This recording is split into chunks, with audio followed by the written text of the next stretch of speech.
Welcome इस live class में। चलिए, तो जो आज का जो हम टॉपिक ले रहे हैं वो टॉपिक है डेबिट और क्रेडिट कार्ड से रिलेटेड। डेबिट और क्रेडिट कार्ड से रिलेटेड, इससे समझ लीजिए अगर क्रेडिट कार्ड की एक केस स्टडी आ जाएगी हो सकता है, और या फिर कार्डों के फीचर्स, किसी भी तरह के जो कार्ड्स होते हैं उनके क्या फीचर्स हैं उससे लेके कोई फैक्चुअल क्वेश्चन आपके एग्जाम में पूछा जा सकता है। यानी कि 2 या 3 मार्क्स का क्वेश्चन टॉपिक ये बन सकता है आपका। यानी क्रेडिट कार्ड और डेबिट कार्ड, क्रेडिट कार्ड और डेबिट कार्ड। तो इसके जो इंपॉर्टेंट फीचर्स हैं वो पढ़ेंगे। क्रेडिट कार्ड क्या है, चार्ज कार्ड क्या है, प्रीपेड कार्ड क्या है, डेबिट कार्ड क्या है, को ब्रांडेड कार्ड क्या है, कॉन्ट्रैक्टर्स कार्ड क्या है। और ये सारे कार्ड आपके जो पीपीबी का सी मॉड्यूल है, पीपीवी का क्या है, जो सी मॉड्यूल है वहां पर भी जो डिलीवरी है, डिलीवरी वालों में इन कार्डों के बारे में एक चैप्टर में दिया हुआ है। ठीक है, तो सबसे पहले हम बात करेंगे क्रेडिट कार्ड की। तो क्रेडिट कार्ड में बस केवल एक बात है कि आप पैसा जो है अभी यूज करेंगे, लेकिन उसका पेमेंट कुछ समय के बाद में देंगे। पेमेंट अभी यूज अभी करेंगे, पेमेंट कुछ समय बाद करेंगे, चाहे आपके खाते में बैलेंस हो या ना हो। और यूजुअली जो इसका साइज होता है कितना है, देखिए, 3 इंच और 1/8 इंच। यानी कि उसको हम 1/8 इंच, बेसिकली 1 इंच में 8 सेक्शन होते हैं अगर आपने स्केल ढंग से देखा हुआ। और एक सेक्शन को हम एक सूत बोलते हैं बेसिकली। ठीक है, तो 3 1/8 इंच और 2 1/8 इंच का एक जनरल साइज होता है। ठीक है, प्लास्टिक का या थिन प्लास्टिक का कार्ड होता है, जिसमें क्या होती है, आपकी कुछ इंफॉर्मेशन होती है, सिग्नेचर और कभी कभी फोटो भी आपके उस कार्ड में वहां पर होती है। ठीक है, और and authorizes the person named on it charge purchase और सर्विसेज हिज अकाउंट चार्ज। यानी कि जिसका भी नाम होता है वो क्या कर पाए, उस उसको इस्तेमाल कर पाता है और कुछ खर्चा कर सकता है या सर्विसेज का पेमेंट कर सकता है। ठीक है, अब बात आती है कहाँ पर, एटीएम पर, पॉइंट ऑफ सेल पर ये यूज कर सकता है, या टेक्सटाइल स्टोर, कहीं पर भी इसका यूज आपको पता ही है कि कहाँ का हो सकता है। अब यहाँ पर कार्डों की बात करते हैं। यहाँ पे operational process of credit card uses, कैसे यूज करते हैं। ठीक है, ये एक क्वेश्चन आपके एग्जाम में आ सकता है। कौन लोग शामिल हैं क्रेडिट कार्ड का जब फंक्शन होता है, तो कौन लोग शामिल हैं। ठीक है, the there is difference between the cash transaction and the credit transaction. ठीक है, कैश ट्रांजेक्शन में 2 पार्टी होती है, लेकिन इसमें कितनी पार्टी बताई, 5 पार्टी होती है। और ये क्वेश्चन आपका आ सकता है कि क्रेडिट कार्ड में कौन सी पार्टी इन्वॉल्व होती है या नहीं होती है। क्रेडिट कार्ड में कौन सी पार्टी इन्वॉल्व होती है या नहीं होती है। ठीक है, तो अगर हम इसकी बात करें, सबसे पहले कौन है, जिसका कार्ड है, ठीक है, जहां वो यूज कर रहा है, या हम कह सकते हैं शॉपिंग कर रहा है, जहां वो शॉपिंग कर रहा है। ठीक है, उसके बाद बात आती है कि किस बैंक का कार्ड है उसके पास, जिसने वो किया हुआ है।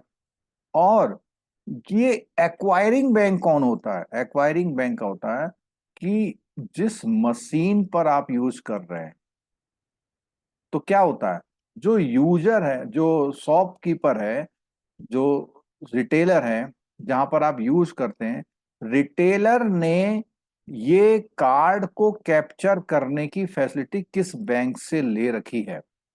पता लगा रिटेलर ने आईसीआईसीआई बैंक का वो ले रखा मशीन, तो आईसीआईसीआई बैंक कौन सा होगा, एक्वायरिंग बैंक। यानी आपकी कार्ड की इंफॉर्मेशन को एक्वायर कर रहा है और उस इंफॉर्मेशन को एक नेटवर्क के थ्रू, क्लियरिंग नेटवर्क, उस नेटवर्क के थ्रू वो पैसा डेबिट होके आप तक पहुंचता है। ठीक है, अब बात आती है, increase in number of parties means that more time is taken to complete. जितनी पार्टी होंगी उतना ही पेमेंट साइकिल में टाइम ज्यादा लगेगा।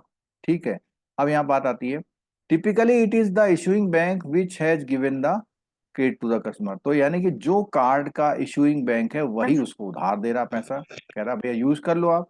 ठीक है, और इसको हम एक कॉन्सेप्ट से और जानते हैं जिसका नाम है बाई नाउ और पे सर क्लियरिंग लेटर। नेटवर्क में सर, क्या चीज? सर क्लियरिंग नेटवर्क कुछ था सर, क्लियरिंग। क्लियरिंग नेटवर्क का मतलब होता है, देखिए यहाँ पे, यहाँ एक जो गेटवे है यानी एक्वायरिंग बैंक, यहाँ से कार्ड यूज किया गया, ये जो है किसी को ये इंफॉर्मेशन भेजता है, ये जो है किसी को इंफॉर्मेशन भेजता है। कहाँ भेजता है इंफॉर्मेशन? बेसिकली जिस बैंक ने कार्ड इशू किया है, और वहां से पैसा इधर को शिफ्ट होके आता है। तो जो काम पैसा को इधर तक पहुंचाने का काम करता है वो क्या है? क्लियरिंग नेटवर्क है। और यही क्लियरिंग नेटवर्क जो कार्ड की इशुइंग कंपनी है, इशुइंग कंपनी इस एंड पर है, यहां से मनी को इधर भेजता है। देखो यहाँ से कि मनी जो इधर से इधर जाती है क्लियरिंग नेटवर्क के थ्रू कहाँ तक पहुंचती है? जो हमारा कौन है? रिटेलर। कौन है जो? रिटेलर। बोलो, कुछ आया समझ में या दोबारा समझाऊं? No sir, okay. मतलब कहने का मतलब ये है कि जो बंदा कार्ड कंपनी से पैसा कहाँ तक पहुंचाता है? रिटेलर के बैंक अकाउंट तक पहुंचाता है, उस काम को करने वाले को क्या बोलते हैं? क्लियरिंग नेटवर्क बोलते हैं। ठीक है, यानी फैसिलिटी प्रोवाइड कर रहा है कि वहां से पैसा उठाने का इधर तक। ठीक है, to put it in simple way, the concept behind credit card is buy now pay later. It sounds very simple, but credit card है लॉट ऑफ कॉम्प्लेक्सिटी, बहुत सारी चीजें हैं इसमें जो जो प्रॉब्लम करता है। ठीक है, तो यहाँ पर क्या है? The payment made through the card or cash withdrawn have to be repaid after a certain agree period। तो इसमें वो कहता है भैया 40 दिन का पीरियड है, 50 दिन का पीरियड, तो जिस दिन आप परचेज करते हैं उसके इतने दिनों के अंदर आपको उस कार्ड का, उस परचेज का पेमेंट कर देना होता है। ठीक है, तो यहाँ पर कार्ड के इवोल्यूशन से कोई क्वेश्चन एज सच नहीं आने वाला आपका। ठीक है, केवल एक आ सकता है कि क्रेडिट कार्ड की जो कंपनियां हैं उनके बारे में आ सकता है बस, लेकिन अदरवाइज जो है इससे ऐसा कोई हिस्टोरिकल क्वेश्चन आपके एग्जाम में नहीं आएगा। ठीक है, यहाँ पर बात करते हैं जो कार्ड के सिस्टम होते हैं। These bank associated created an open loop system requiring inter bank cooperation end fund transfer. यानी एक ओपन लूप, लूप माने जिस चक्र में कई लोग शामिल होते हैं उसको लूप बोलते हैं। वहां पर दो तरह के लूप होते हैं कि एक होता ओपन लूप और दूसरा होता है क्लोज लूप। इसको ध्यान से रखिए, ओपन लूप में पार्टियां बहुत सारी होती हैं, क्लोज लूप में आप सिर्फ वही यूज कर पाएंगे जिसका कार्ड है। जैसे क्लोज लूप की बात सुनिए, a single firm capture process, ठीक है, ऑफ ट्रांजेक्शन डेटा, कैप्चर भी करती है, प्रोसेस भी करती है। In the system owner contract directly with the card holder and merchant. यानी कि जो ओनर है वो सीधे कार्ड होल्डर और मर्चेंट से कांटेक्ट कर रहा है, ऑथोराइज कर रहा है and settling all the transaction. यानी ये ट्रांजेक्शन बाहर किसी के पास नहीं जा रहा है, किसी के पास बाहर नहीं जा रहा है। ठीक है, this system is prevalent in the case of dinners club का कार्ड और अमेरिकन एक्सप्रेस, जिसको हम एज डिस्कवर बोल रहे हैं आजकल। इन दोनों कार्डों में कौन सा लूप सिस्टम है? ये क्वेश्चन आ सकता है एग्जाम में आपके। Open loop system. नहीं, ये क्लोज लूप है, यानी ये बाहर की किसी पार्टी को इन्वॉल्व नहीं कर रहे हैं, ये बाहर की किसी पार्टी को इन्वॉल्व नहीं कर रहे, इन्हीं का कार्ड है। ठीक है, इन्हीं का मर्चेंट है, मर्चेंट भी इनका है, इन्हीं का कार्ड यूज हो रहा है।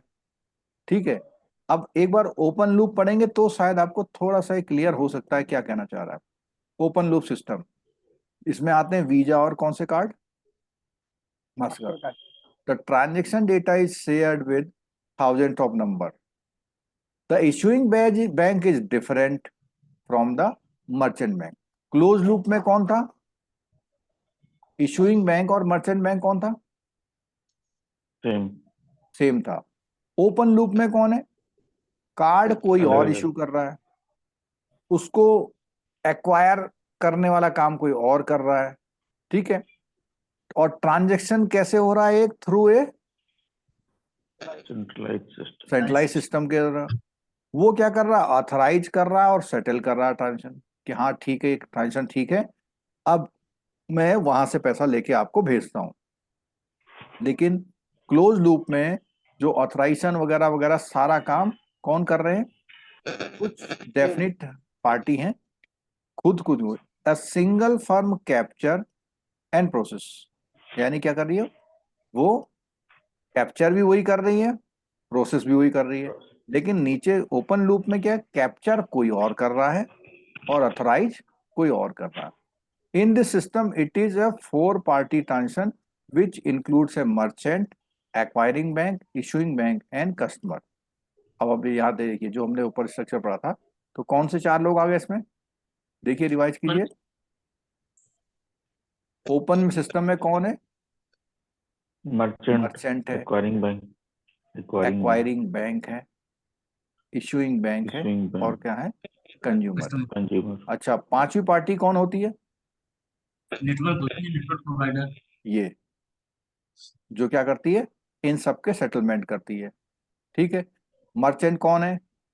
जिस दुकान पर जाके आप अपने खरीदारी कर रहे हैं। एक्वायरिंग बैंक कौन है? उस दुकानदार ने जिसकी सर्विसेज ली हैं कार्ड को कैप्चर करने की। एक्वायरिंग बैंक सारी इंफॉर्मेशन लेकर कहां भेजते हैं? सेंट्रलाइज सिस्टम, सेंट्रलाइज सिस्टम में। सेंट्रलाइज सिस्टम वाला इशूइंग बैंक से पैसे लेता है और किसको भेज देता है? मर्चेंट, मर्चेंट को। इशूइंग बैंक के पास इंफॉर्मेशन आती है, वो इंफॉर्मेशन कस्टमर के नाम चढ़ा देता है। यहाँ भैया तुमने 10,000 रुपए का वहां पर खर्चा किया है। तो यहाँ पर एक कॉन्सेप्ट निकल के आया, ओपन लूप क्या है और क्लोज लूप क्या है। एक क्वेश्चन आपका पक्का हो जाएगा यहाँ पे। ठीक है, ओपन लूप और क्लोज लूप से। ठीक है। Others who are involved in the whole gamut of transition are the processors and independent sales organization as well. For a transition to be completed successfully, the cooperation of all the four party needed. Question की चलो आगे बढ़ते हैं। India की industry में visa, master, American और रुपए के क्रेडिट कार्ड जब है वो इशू होते हैं। ठीक है।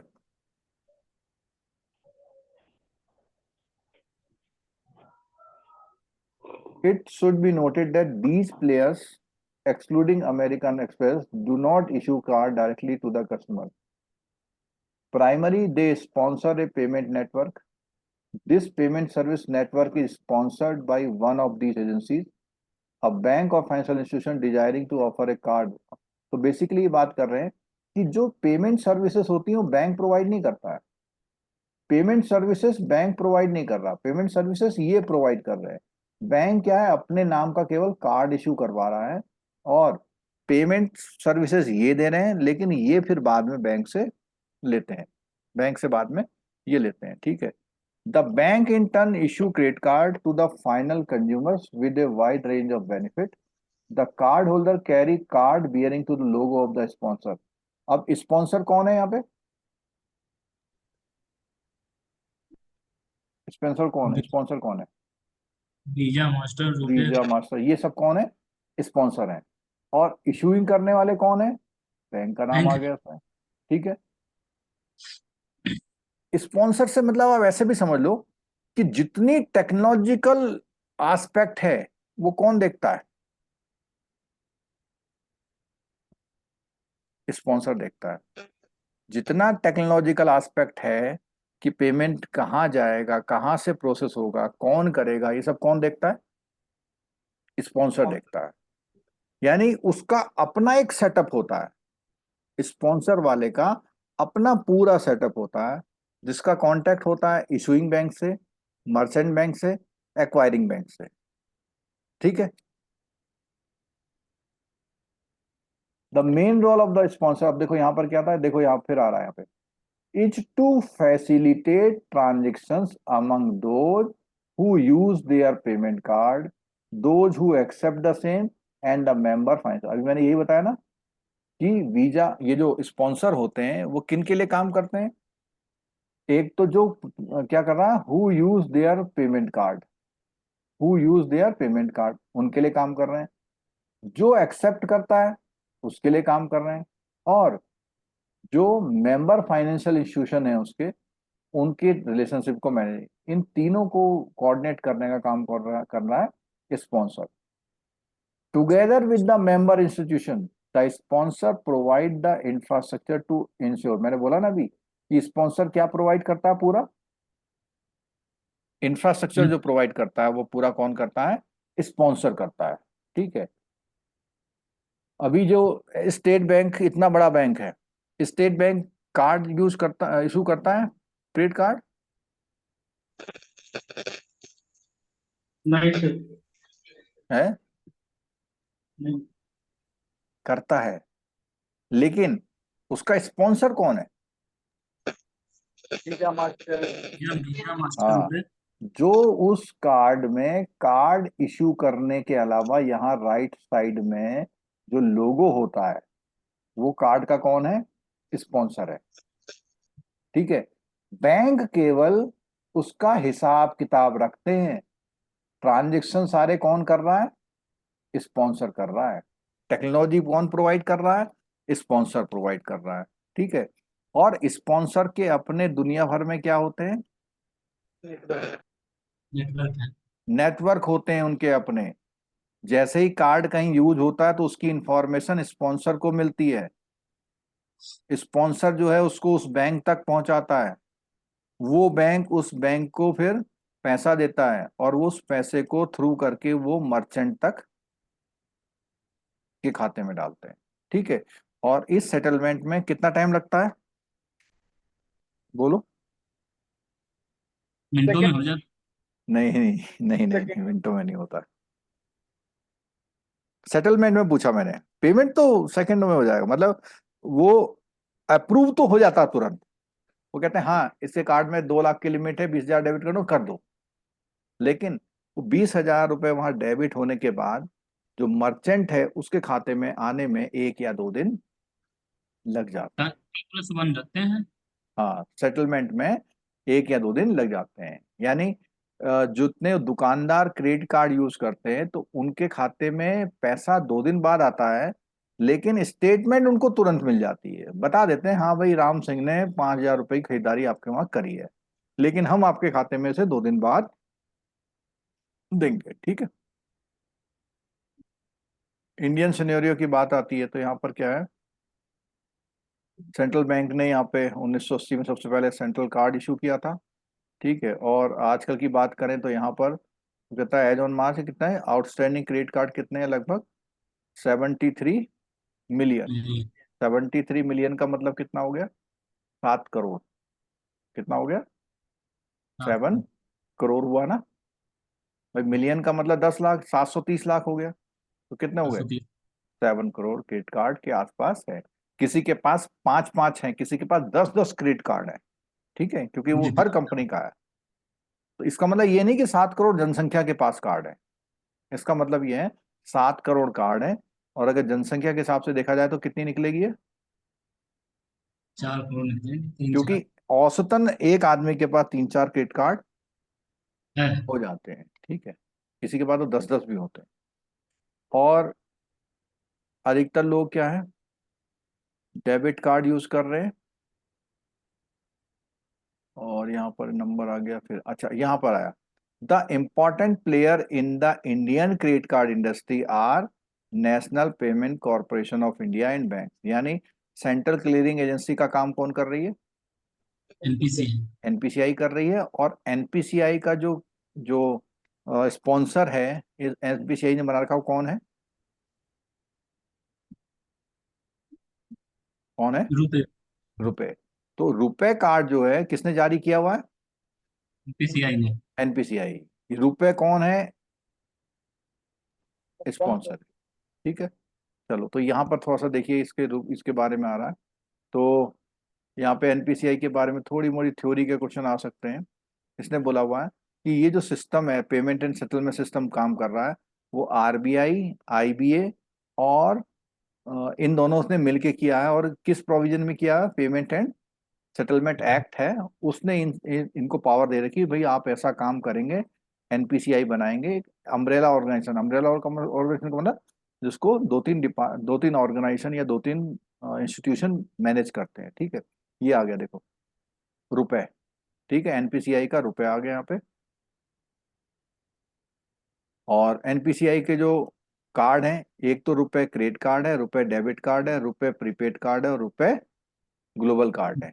और क्रेडिट कार्ड जो उसके निकले हैं वो कितने तरह के हैं? तीन, रुपए सेलेक्ट, रुपए प्लेटिनम और रुपए क्लासिक। क्लासिक। ठीक है, यहाँ पर रुपए लिखने का मतलब क्या है? यानी कि ये स्पॉन्सर है। ठीक है, ये क्या है? स्पॉन्सर है। प्लेटिनम का मतलब कौन सी तरह कार्ड है? प्लेटिनम करता है। ठीक, तो यहाँ पे कार्डों के एक सिंपल डेटा दिए हुए हैं, इसको हम ज्यादा वो नहीं करेंगे। सबसे ज्यादा कार्ड किसके हैं? State Bank. ये तीन है। किसके सबसे ज्यादा है? State Bank, H D H F D C F C. Bank नहीं, एच डी एफ सी के ज्यादा है, 165 lakh. H D F C, ठीक है, आई सी आई सी, एस बी और आई। इसके 137 लाख है। ठीक है, और इसके कितने? 129 लाख है।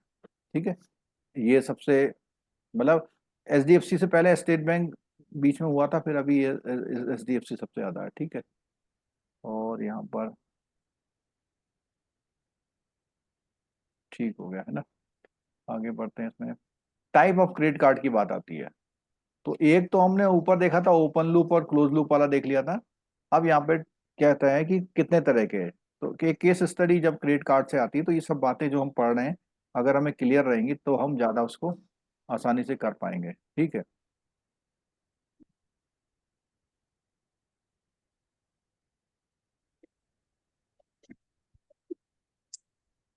Credit card provide consumers with access to a line of credit. Consumers make payment using their credit card, receivable cycle कुछ नहीं।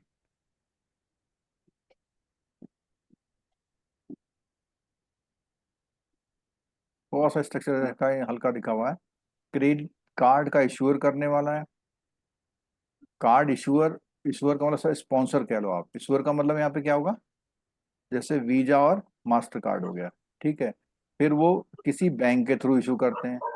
ठीक है, और इसमें दो तरह के कार्ड हैं, प्रोप्राइटरी कार्ड है और को ब्रांडेड। यानी वो बैंक खुद इसको मैनेज करता है, और को ब्रांडेड में उसने किसी के साथ क्या कर रखा है?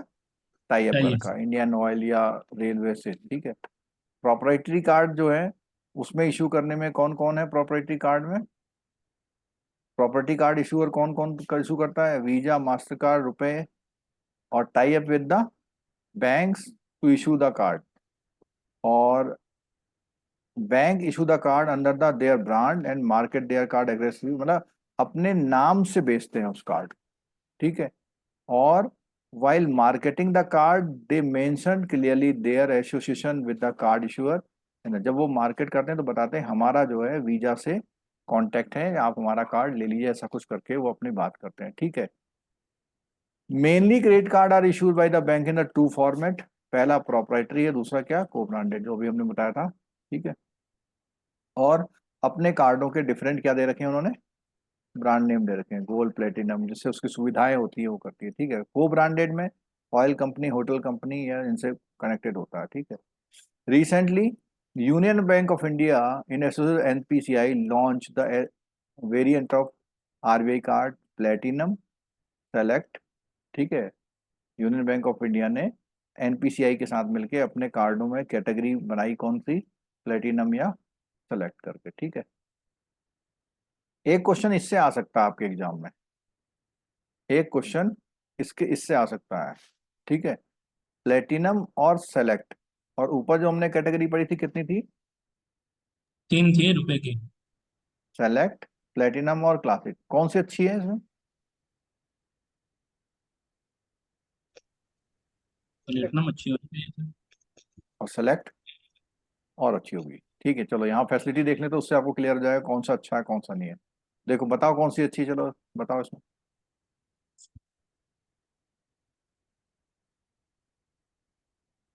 सिलेक्ट कौन अच्छी सा है, अच्छा है? सुपर प्रीमियम है। सेलेक्ट अच्छी है। सेलेक्ट में हर चीज ज्यादा दिखाई दे रही है आपको। देखो क्या कहता है यहाँ पे।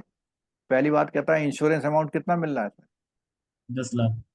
10 लाख मिल रहा है। और परमानेंट डिसेबिलिटी, यानी कि पूरा हाथ पांव टूट फूट जाए तो, या कट जाए, या डेथ हो जाए तो उसमें 10 लाख रुपए। इधर कितनी है? केवल 2 लाख। 2 लाख, ठीक है। और 4 free access per year 300+ city में लॉन्च होती है ना, एयरपोर्ट पे लॉन्च होते हैं जब, हम्म, ठीक है, 4 बार आपको फ्री एक्सेस मिलेगी, ठीक है। फ्यूल सरचार्ज, जब आप तेल वेल भराते हैं तो उसमें क्या है कि वेवर है, उन्होंने कहा 75 रुपए तक वेवर है, और पर कार्ड पर मंथ। ये बुक में देखना कहीं कॉपी तो नहीं हो रखा है, ये देखना कितना है, ये ज्यादा होना चाहिए मेरे बुक में, देखना जरा जल्दी से, खोल सकता है कोई book? ये सेम रिपीट मार का कुछ गड़बड़ लग रही है मुझे। देखना जरा।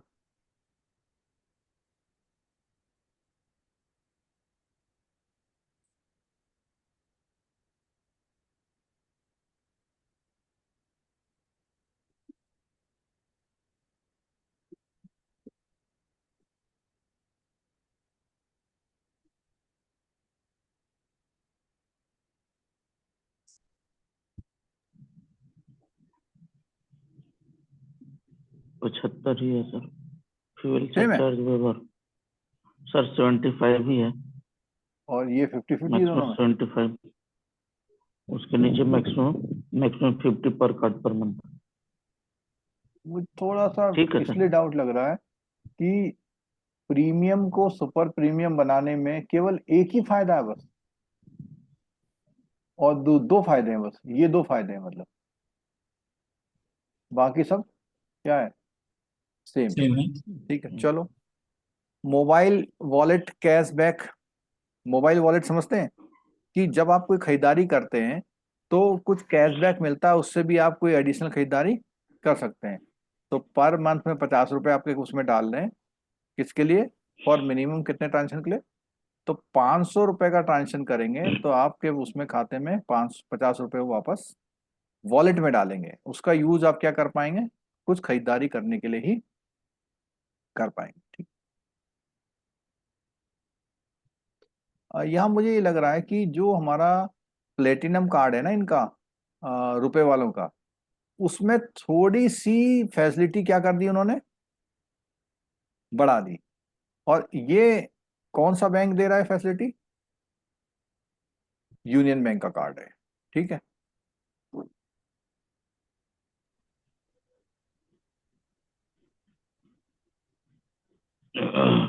यहाँ पे देखो, 10 कोर प्रोमोटर, 10 कोर प्रोमोटर, किसके कोर प्रोमोटर हैं, रुपए रुपए के का। इसके, ठीक है, रुपए के 10 कोर प्रोमोटर हैं। कौन कौन है, SBI, PNB, Canara bank, bank of Baroda, Union Bank of India, bank of India, ICIC bank, HDFC bank, Citi bank और HSBC bank. Currently 56 banks are share holder. और तो कोर प्रोमोटर बड़े बड़े ये लोग हैं, बाकी कुल मिला के कितने बैंक है, 56 बैंक। 56। 2019 तक जो है 1 बिलियन कार्ड जो है इसने, 1 billion transaction through the both online, इतने ट्रांजेक्शन कर, चलो।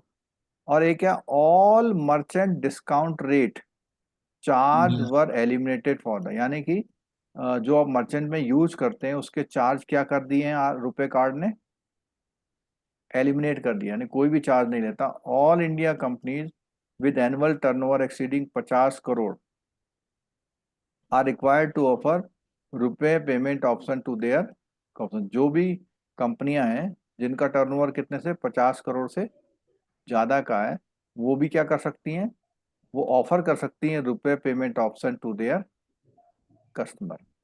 चलो, अगला पॉइंट आता है भारत क्यूआर, इससे भी एक क्वेश्चन बनने की संभावना बनती है। तो क्यूआर का मतलब क्या होता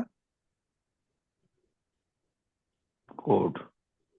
है, क्यूआर कोड, क्यूआर का मतलब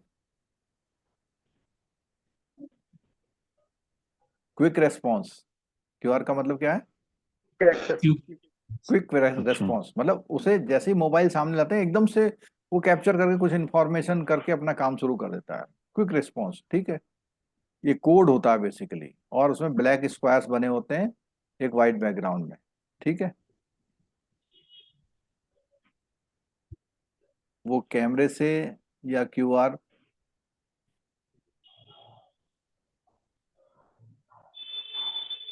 कैमरे से मतलब स्कैन वगैरह कर सकते हैं, ठीक है।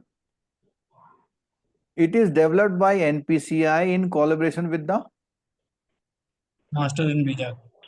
ठीक है, मतलब जो क्यूआर कोड का सिस्टम है, एनपीसीआई ने मास्टर कार्ड और वीजा के कोलैबोरेशन से integrated inter operable QR code based payment system, यानी इंटर ऑपरेबल का मतलब होता है जिस कोड को बहुत सारे लोग क्या कर पाए, स्कैन करते हैं। यूज कर पाए, जिसको काम बहुत सारे लोग जिस कॉमन चीज को यूज कर पाते हैं उनको हम क्या बोलते हैं, इंटर ऑपरेबल बोलते हैं। ठीक है। हाँ, एक पॉइंट आता है यहाँ पर कि it facilitates user to transfer their money from one source to the another. इसका नाम क्या रखा है इन्होंने, P2M, person to person merchant. Merchant, person to merchant, without need of physical card and POS terminal. तो कब, अगर आप क्या करके पेमेंट कर रहे हैं, क्यूआर कोड स्कैन करते क्यूआर कोड स्कैन करके कर रहे हैं, तो आपको कोई कार्ड वार्ड की जरूरत नहीं है। ठीक है। द बेसिकली ये भारत क्यूआर का मतलब जो इंडिया में जितने भी क्यूआर कोड यूज किए जा रहे हैं ये उसकी बातें हो रही हैं। और क्यूआर कोड जो इंडिया में है वो किसके किसके कोलैबोरेशन से है, एनपीसीआई ने किसके साथ मिलकर बना रखे हैं, मास्टर और वीजा। मास्टर और वीजा के साथ मिलकर ही बना रखे हैं। ठीक है।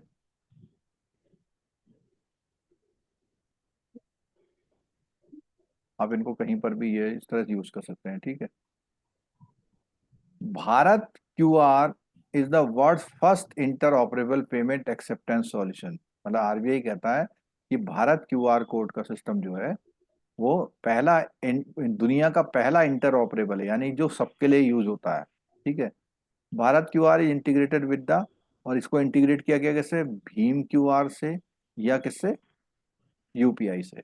ठीक है। ये भारत क्यूआर जो है इन दोनों से क्या है, इंटीग्रेटेड है। It is used person to person और person to merchant much by using virtual payment address, VPA. Virtual payment address जानते हैं, जिसको आप वो बोलते हैं ना UPI ID. UPI ID basically क्या होती है, virtual ID. Virtual payment address होता है, उससे भी पेमेंट किया जा सकता है। ठीक है। QR code payment system consist of the following party. कौन कौन होती है इसमें, अब देखो इसमें कौन कौन है।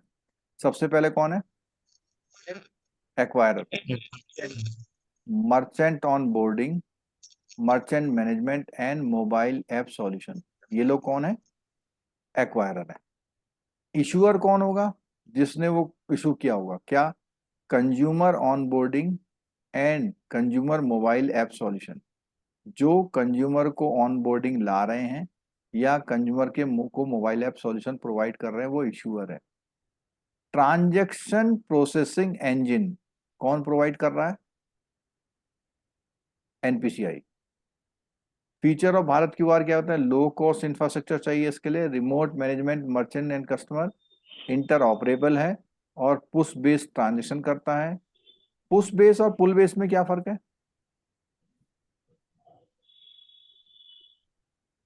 उस बेस में अब हम लोग पेमेंट भेजते हैं। क्यूआर कोड से पैसा क्या कर सकते हैं, पूल कर सकते हैं। पुश कर सकते हैं, पुल नहीं कर सकते। आप कहीं पर भी जब स्कैन करते हैं तो क्या उससे पैसा लेते हैं या उसको पैसा देते हैं, नहीं, उसको तो देते हैं। देते हैं, तो पुश कर रहे हैं। आप उस स्कैन से अपने आप का पैसा वहां को भेज दे रहे हैं, पुश भेज रहे हैं। और पुल बेस होता है कि किसी ने आपको कुछ भेजा, आपने उसे क्लिक किया और पेमेंट आपका कट के ऑटोमेटिकली वहां पहुंच गया। मतलब वो रिक्वेस्ट अगर डाल रहा है तो पुल बेस्ड है, आप रिक्वेस्ट डाल रहे हो तो पुश बेस्ड है। ठीक है। वो गवर्नमेंट जो सबके खाते में पैसा भेजता है सर, तो वो उसको कौन से ट्रांजेक्शन बोलेंगे? जैसे गवर्नमेंट पुश बेस्ड है। जैसे एक बार ट्रांजेक्शन करते हैं तो सारे खाते सबके खाते में हाँ, चले पुश जाते हैं। बेस है वो, उस बेस। पुश बेस है।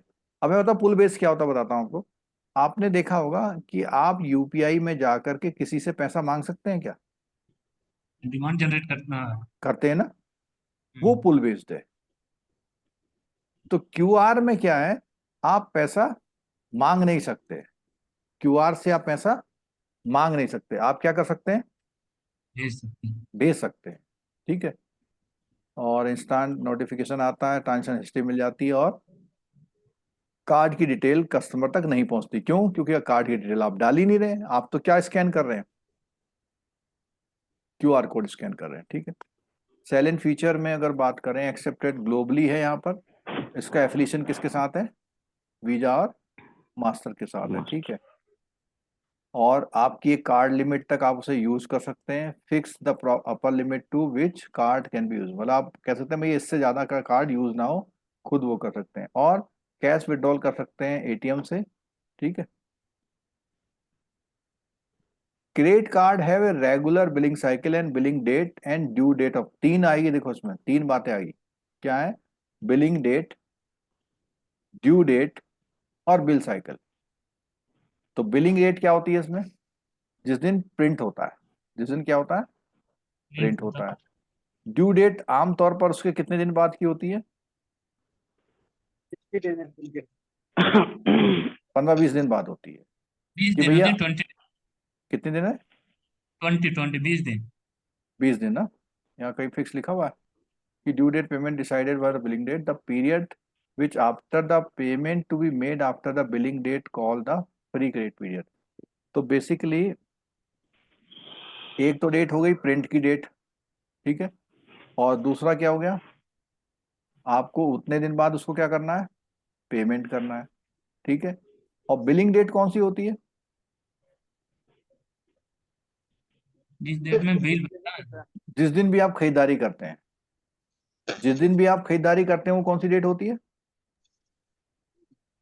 Billing date. Billing date. ठीक है।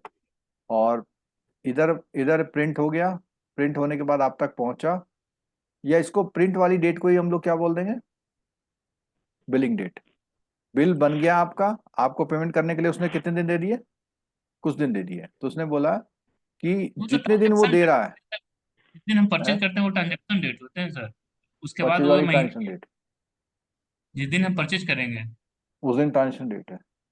हाँ, उसके बाद द जिस दिन वो बिल पीरियड, जनरेट, पीरियड उसके आफ्टर बाद which payment is to be made after the billing date is called the pre credit period. तो जिस दिन उसने बिल बनाया और उसने कहा भैया इतनी तारीख तक जमा कर दो, वो वाला टाइम कौन सा होगा? Due date. Free credit period, जो कि कितना होता है? 20 से 50 दिन। ठीक है। बिलिंग डेट एक फिक्स होता है सर, उसी दिन शायद वो होता है ना, इस डेट में बिलिंग डेट है, मतलब हर 20 को बिलिंग डेट बन जाएगा। इसके पहले जो ट्रांजेक्शन किए हैं वो आपको इसमें वो include आप होगा। कंसोलिडेट हो जाएंगे। हाँ अगर करेक्ट। मान लिया आपने यहाँ यहाँ यहाँ ट्रांजेक्शन किया है, अभी आपको कोई चिंता करने की बात नहीं। एक दिन में आमतौर पर महीने के एंड में वो इन सारे ट्रांजेक्शन को यहाँ पर प्रिंट करेगा, जिसको हम क्या बोलेंगे? Billing date. अब ये बिल में आ गए, इसके लिए आपको एक समय देगा कि ये पेमेंट आपको यहाँ तक, वो ड्यू डेट हो गया। ड्यू डेट यहाँ तक करनी है। तो ये बेसिकली इन दोनों का गैप ही, यहाँ से जो ट्रांजेक्शन किया यहाँ आपको पेमेंट करना, इतने दिन का आपको क्या मिलता है? Credit period. क्रेडिट पीरियड मिलता है। तो ऐसा समझ सकते हैं कि आपने 5 तारीख को कोई ट्रांजेक्शन किया, 30 तारीख को बिलिंग हुई, और उसने कहा कि बिलिंग से भी मैं कितने दिन बाद तक पैसा लूंगा? 20 दिन तक। तो आपको पूरा पैसा, पूरा टाइम कितना मिला इसमें? फ्री क्रेडिट पीरियड कितना मिल गया भाई? 25 दिन तो यहाँ मिले और 20 दिन यहाँ मिले, कितने दिन मिल गए यहाँ पे? 45 दिन। 45 डेज मिल गए। ठीक है। मान लिया आपने 1 तारीख को ट्रांजेक्शन किया, तो कितने मिल जाएंगे पूरे? 50 दिन। 50 दिन मिल जाएंगे। तो आमतौर पर जो बिलिंग डेट होती है, बिलिंग डेट के नेक्स्ट डे जो होते हैं उन दिनों में खरीदारी करोगे तो सबसे ज्यादा समय आपको फ्री वाला मिलेगा। अब मान लिया आपने 29 तारीख को कोई ट्रांजेक्शन किया, तो आपको कितना फायदा मिलेगा? केवल 21 दिन का। 20 दिन का मिलेगा, 21 दिन का वन मिलेगा। डेट। तो आप कहोगे अरे अभी तो यार 20 ही दिन में तुमने इंटरेस्ट लगा दिया। अगर आपने 20 तक पेमेंट नहीं किया तो अगली बार में वो इंटरेस्ट कितना लगाएगा? 21 दिन का लगाएगा सर, 3.5% नहीं, मंथली।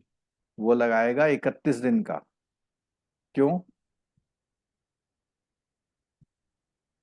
क्योंकि अगला बिल कब बनेगा उसका?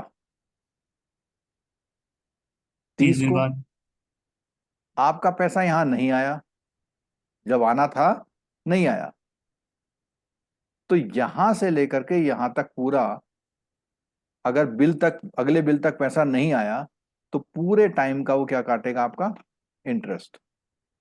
अच्छा, अगर एग्जांपल लेते हैं जरा, देखो इसमें जो केस स्टडी आती है ना कार्ड वाले में, ये जो अभी हम बात कर रहे हैं उसी से रिलेटेड आती है। सुनो, किसी ने 5 तारीख को ट्रांजेक्शन किया, 30 तारीख को बिल जनरेट हुआ, 20 तारीख को देना था, ठीक है, आपने नहीं दिया। अगला आएगा 30 तारीख, यानी पहला बिल, और यहाँ पे कौन सा हो जाएगा? दूसरा बिल, और आपने पेमेंट अभी तक नहीं किया। इस 30 तारीख को वो कितने दिन का ब्याज लगाएगा? 2 महीने का। कितने दिन का लगाएगा? देखो जरा क्या कह रहा हूं मैं, इसको समझ लो, केस स्टडी में काम आएगा।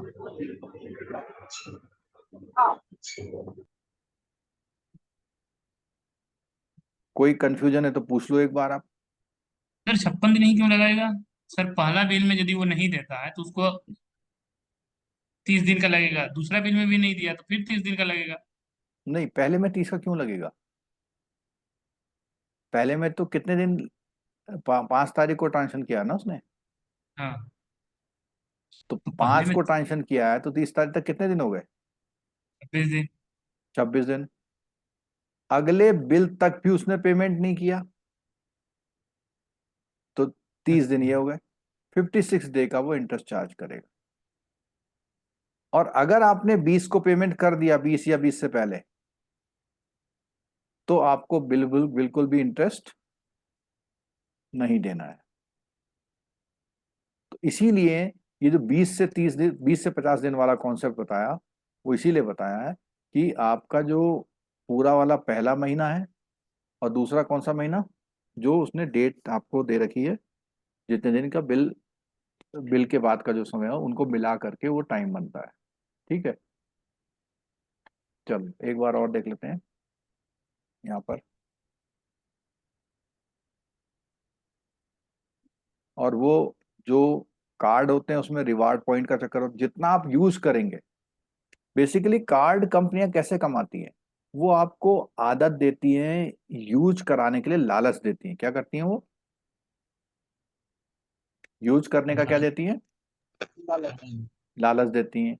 आप यूज करते हैं, अगर आपने चूक कर दी, जैसे इस केस में चूक कर दी, तो कितने दिन का ब्याज देना पड़ेगा आपको? 56 डेज का।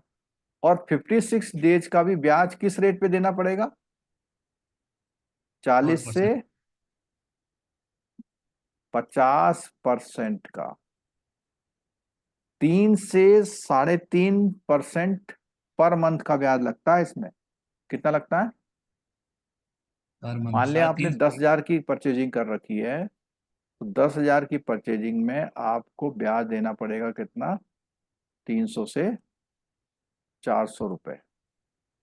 उसके बाद पेनल्टी देना पड़ेगा 500 रुपया हाँ या हाँ, 1000। पेनल्टी भी है। अगर आपने नहीं, पेनल्टी बहुत ज्यादा होती है इनकी। पेनल्टी होती है 599, 699, 999। और उस पे क्या लगता है? जीएसटी। जीएसटी लगता है।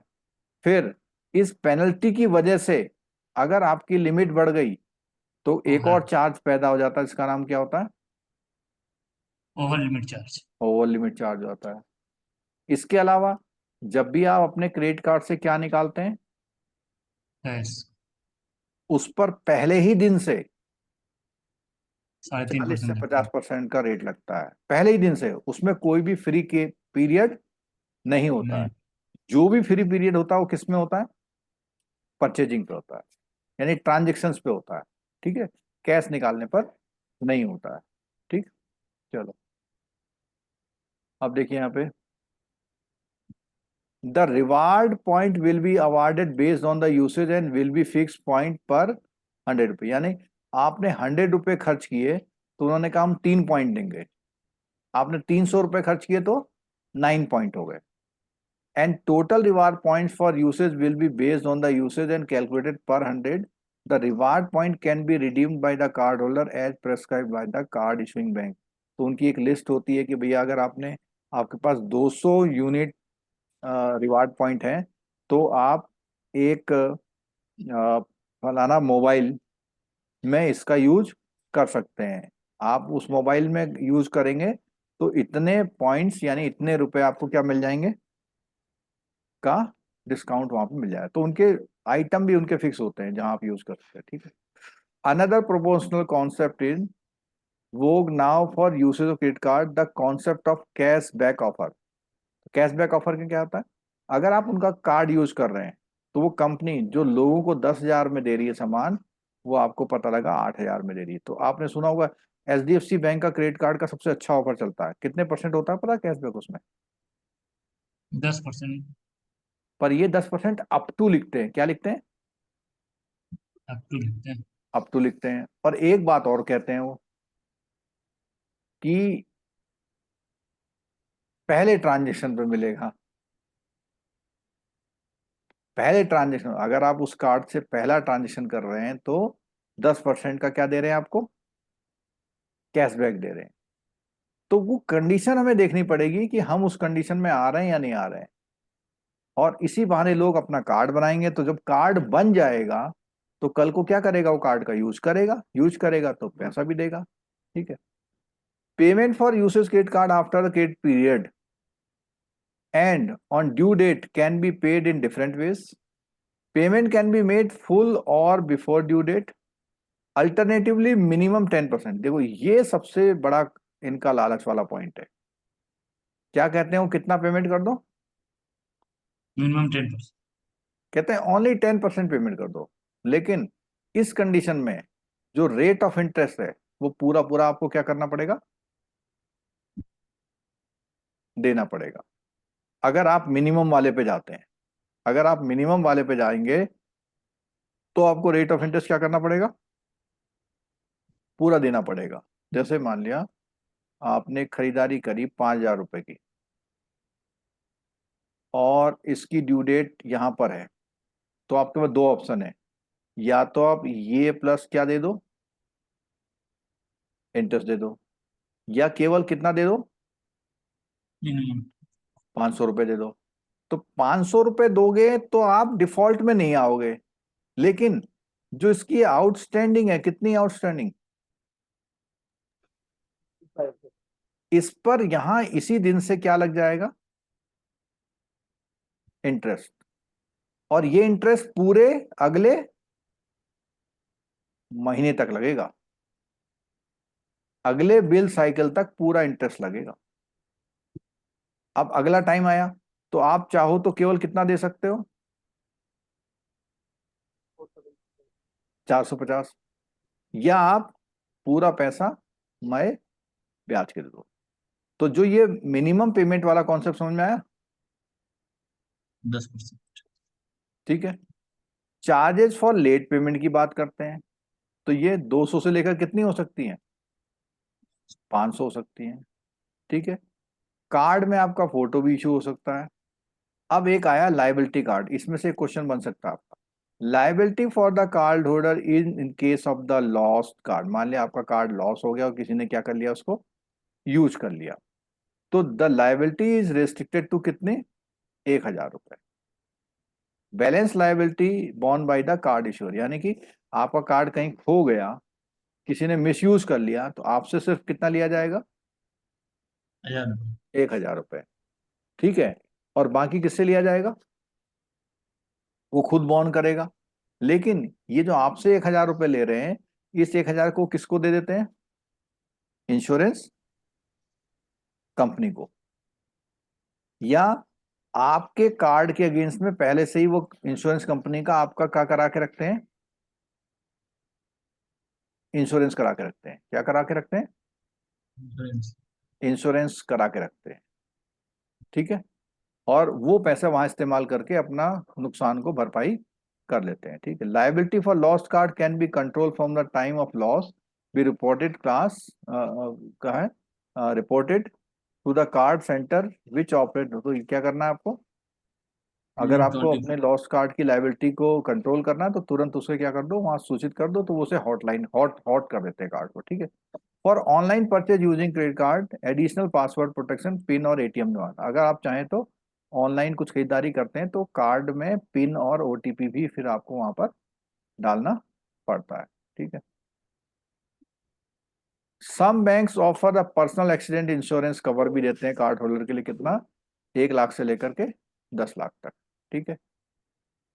कार्ड इशू कैसे होता है, आपने एप्लीकेशन दी, एप्लीकेशन लोन की तरह प्रोसेस होती है, और वो आपके क्रेडिट स्कोर पे बेस पे आपको कौन सा कार्ड इशू करना है ये देखते हैं, और आपको कार्ड और उसका पासवर्ड भिजवा देते हैं, ठीक है, डिस्पैच कर देते हैं, और कार्ड फिर ऑपरेशनलाइज हो जाता है। मिनिमम डॉक्यूमेंट जैसे लोन के डॉक्यूमेंट होते हैं वही चीज लगभग इसमें भी लगती है, ठीक है। एलिजिबिलिटी नॉर्मल है, केवाईसी होनी चाहिए, 18 से ऊपर होना चाहिए, और उसकी इनकम ऐसी होनी चाहिए वो कार्ड का पेमेंट कर पाए, और क्रेडिट हिस्ट्री क्या होनी चाहिए, गुड होनी चाहिए। Banks issue credit card including the co branded credit card, corporate credit card, और ये सब करते हैं कुछ नहीं। क्रेडिट कार्ड ऑपरेशन की जो इंपॉर्टेंट टर्म है, जो बेसिकली जब कार्ड इशू होता है तो जो टर्म्स कंडीशन होती है ना, क्या टर्म्स कंडीशन, कि क्या आपका फीस लगेगी, कितना चार्जेस होगा, कितना इंटरेस्ट होगा, ये सब चीजें वहां पर उन्होंने इंडिकेट करनी होती है। अधिकतर क्या कहते हैं, वो बैंक वाले कहते हैं कि भैया कार्ड की क्या फीस है, क्या फ्री है, वो कहते हैं फ्री में बन रहा है, क्या कहते हैं, फ्री में बन ज्वाइनिंग रहा है। तो इसका मतलब क्या फ्री है, केवल ज्वाइनिंग फी अगला साल फर्स्ट जैसे ही 1 साल कार्ड को होगा पर लगा, हर साल में 699 रुपये उसने तुरंत क्या करे, ऐड कर दिए। डेबिट और जब वो 699 ऐड करेगा और आपने कोई खरीदारी नहीं करी, फिर भी क्या आ जाएगा, बिल बिल आ जाएगा।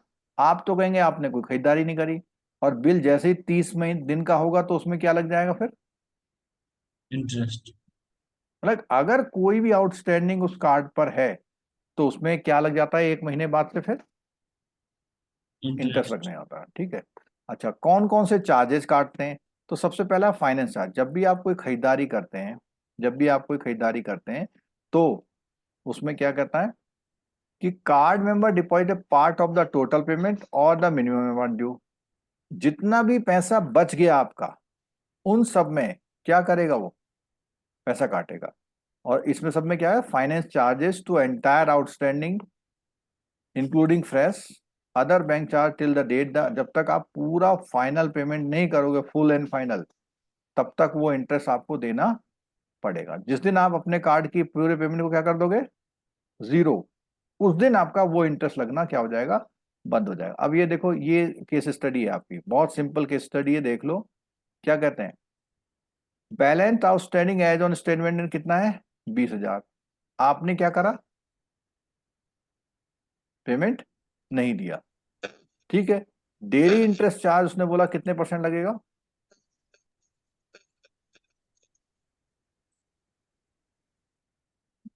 उसने कहा 3.5% पर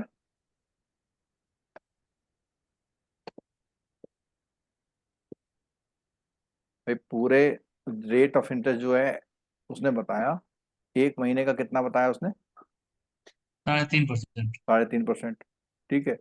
तो 1 महीने का अगर 3.5% लग रहा है तो उतना इंटू करके डिवाइडेड बाई क्या कर देंगे आप, 12 से डिवाइड कर देंगे। ये सही लिखा हुआ है क्या इसमें? सही लिखा हुआ है। हाँ, डेली इंटरेस्ट है ना, तो डेली इंटरेस्ट में कितने से डिवाइड कर दिया इसने, 265 से 300 का। अब मान लिया आपने पेमेंट करने में कितने दिन की डिले करी, 20 दिन की। तो 20 दिन की अगर डिले करिए तो 20 दिन का इतना ब्याज आपके अगले स्टेटमेंट में आ जाएगा, और प्लस क्या आएगा इसमें, तो इन्होंने एग्जाम्पल कितने दिन का ले रखा है, 30 दिन 30 दिन का लिया है, ठीक है।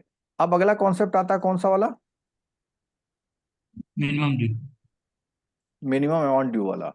तो मिनिमम अमाउंट ड्यू वाले में क्या आता है, 5% ऑफ द स्टेटमेंट आउटस्टैंडिंग, और sum total of all instalment billed, interest, fees, other charges, amount that is over limit and 1% of the principal. यानी जितनी भी आपकी क्या ड्यू है इंस्टॉलमेंट। इससे मतलब क्या होता है, इसमें एक फैसिलिटी भी होती है कार्ड में। आपने मान लिया 8,000 की परचेजिंग करी, तो आपके पास 3 ऑप्शन है, या तो आप क्या कर दें, पूरा पूरा पेमेंट कर दें, या आप क्या करें, मिनिमम पेमेंट करें, या आप अपने पैसों की क्या बनवा लें, EMI। इंस्टॉलमेंट बनवा लें। ठीक है, अगर आप इंस्टॉलमेंट बनवा लेंगे तो इसमें बचे हुए पैसे पर जो ब्याज होगा वो लिबरल होगा थोड़ा सा। यानी 8,000 का उसने आपको क्या दे दिया, एक तरह से पर्सनल लोन। पर्सनल लोन, और उसमें रेट उसने मान लिया 18-20 ले लेगा आपसे, ज्यादा नहीं लेगा। कितना ले लेगा, 18-20% ले लेगा। ठीक है, लेकिन अगर आपने क्या किया, मिनिमम वाले पे चले गए, और मिनिमम वाले पे आपको कितना देना पड़ेगा, केवल 800। तो आपको 7,200 रुपये पे पूरे महीने का अगली बार क्या देना पड़ेगा, ब्याज देना पड़ेगा। लेकिन अगर आपने इंस्टॉलमेंट बना ली, तो पता लगा कि उसने 10 इंस्टॉलमेंट बनाई, तो 8,000 की 10 इंस्टॉलमेंट कितनी बनेंगी लगभग,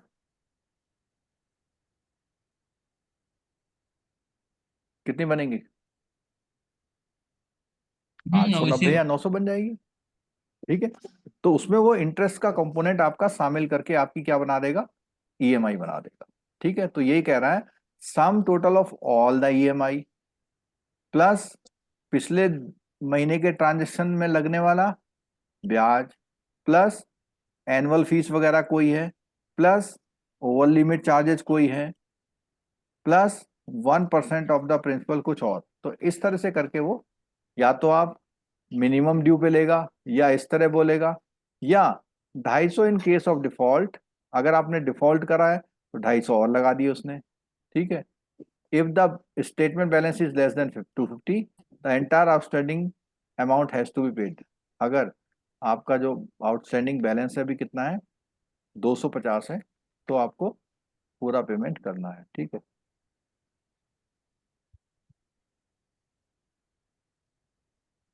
देखो एक सिंपल इसमें दिया हुआ है, it is intended to generate more revenue to card holder as it will prolong the payment and interest will be charge at exorbitant rate, मतलब बहुत हाई फाई रेट पे चार्ज करता है। ठीक है, एग्जांपल दिया हुआ, इफ वी स्पेंड, कितने हजार रुपए खर्च किए हमने, 10। पे बैक एग्जैक्टली द में, और हम उसमें कितना पेमेंट कर रहे हैं हर महीने, मिनिमम भी। मिनिमम ड्यू कर रहे हैं। तो कहता है लगभग 6.5 साल तक जब पेमेंट करोगे तब जाके 10,000 का उतर पाएगा आपको।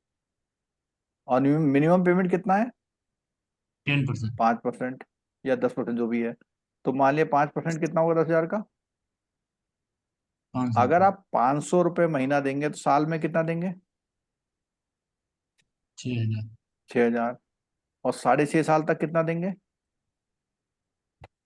लगभग 31, 39,000।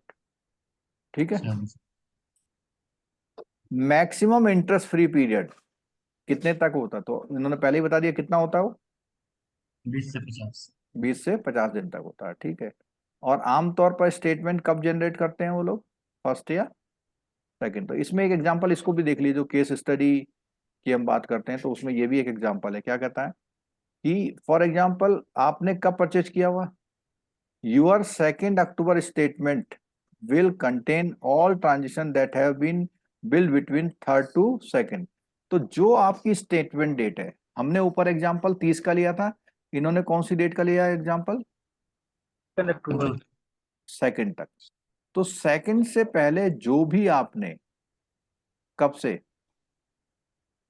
3rd से लेके इस 2nd तक जो भी ट्रांजेक्शन किए होंगे, वो सारे ट्रांजेक्शन यहाँ पर क्या हो जाएंगे, क्लब हो जाएंगे, और आपके पास ईमेल से या कैसे भी करके स्टेटमेंट आ गया। उसमें उसने कितने दिन दे रहा है आपको, कितने दिन दे रहा है, 22 डेज। तो इसका मतलब आपसे कहेगा कि कौन सी तारीख से पहले जमा कर दो, 24 से पहले। 24 से पहले। ठीक है। If you make a transaction on कब, 3 अक्टूबर। 3 अक्टूबर। तो 3 अक्टूबर को कोई ट्रांजेक्शन करोगे तो कौन से वाले स्टेटमेंट में आएगा, 2 सेकंड में नवंबर में। आएगा। और उसके बाद कितने दिन और मिलेंगे आपको, 22 दिन। 22 दिन। तो अब यही एग्जांपल मैं ऊपर ले रहा हूं, मान लिया आपने 18 तारीख को ट्रांजेक्शन किया, कितनी तारीख को किया, 18 को किया। तो बताओ कितने दिन का आपको फ्री टाइम मिल रहा है,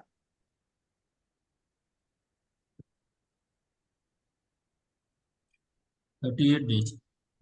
देखो अक्टूबर में 18 को ट्रांजेक्शन किया, तो अक्टूबर का महीना 31 का होता ना, 39 डेज हो गए। तो आपको 15 दिन तो वहां मिल गए, सॉरी 14 दिन। 14 दिन कहाँ मिल गए आपको, ब्याज लगाना आता है आपको, यस सर। 14 डेज तो अक्टूबर में मिले। ठीक है। और इधर नवंबर में कितने दिन मिल रहे हैं, 21 डेज।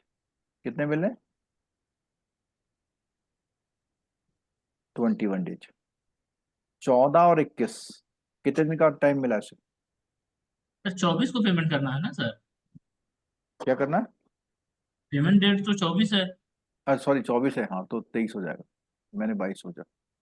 कितना है, 23 दिन यहाँ मिल रहे हैं और 14 दिन यहाँ मिल रहे हैं, तो कितने दिन का हो गया आपको, 37 डेज। 24 को क्यों नहीं गिन रहा हूं मैं, बोलो 24 को क्यों नहीं गिन रहा हूँ। वो ड्यू डेट है ना। 24 को तो आपको जमा करना है ना, उस दिन का एंजॉयमेंट आप नहीं कर पाएंगे। और अगर आप 24 का एंजॉयमेंट करेंगे तो क्या सजा मिलेगी आपको, एक दिन का ज्यादा ब्याज देना होगा। पूरा इंटरेस्ट चार्ज हो जाएगा अगले महीने, क्योंकि आपने 24 तारीख की रात से पहले पेमेंट नहीं किया, तो डिफॉल्ट हो गया। 24 ठीक है, तारीख को हमारा डेट है, जैसे हमने 24 को पेड किए तो 3 दिन तो ग्रेसो पीरियड मिलता है काहे का ग्रेस पीरियड, सेटलमेंट के लिए। नहीं वो सेटलमेंट इसके बाद का है ना। जैसे हमने 24 को पेमेंट कर दी तो हमारे अकाउंट तो डेबिट हो गए। नहीं हाँ मान गए, मतलब कहने का मतलब है आपके वहां से अगर पेमेंट हो गई है ना, हम्म। आपके वहां से पेमेंट हो गई है, क्रेडिट कार्ड कंपनी को चाहे कभी मिले उससे फर्क नहीं पड़ता। बल्कि पहले क्या होता था, जब चेक जमा करते थे ना लोग क्रेडिट कार्ड वाले, हम्म।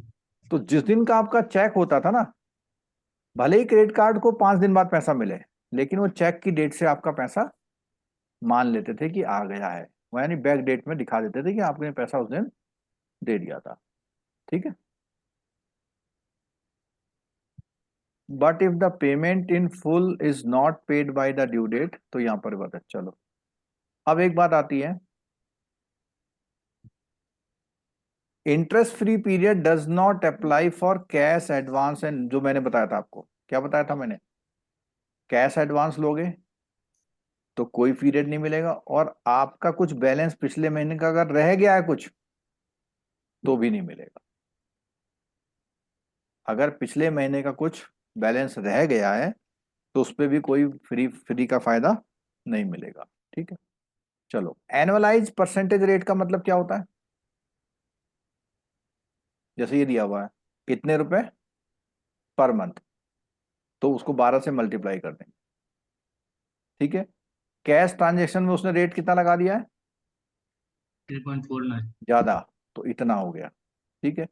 Interest rate for retail transaction is variable, will very इतने से इतने, तो अलग अलग कंपनियों का अलग अलग रहता है। If in case of the EMI card, monthly interest rate तो थोड़ा सा क्या लगाते हैं, कम कम लगाते हैं। करते। तो ऊपर मैंने एग्जांपल बताया था ना अभी आपको एक, ऊपर मैंने आपको एग्जांपल बताया था कि अगर वो 8,000 रुपए की ईएमआई बनाएगा तो उसकी हो सकता है 890 की ईएमआई पड़ जाए और उसका गुजारा जो है ऐसी 10 ईएमआई से हो जाए, तो केवल कितना रुपए फालतू गया? 900 रुपये फालतू गया। ठीक है। अब यहीं पे अगर हम ऐसा मान लेते कि उसने इतना रेट लेना होता, 40% मान लिया, तो 8,000 का 40% कितना होता? लगभग 3,200, बहुत ज्यादा आता उसको। ठीक है। Charges and penalty. Cash advance पे देखो, कैश एडवांस में क्या ले रहा है? वो कह रहा है 2.5%, और मिनिमम क्या बोल रहा है?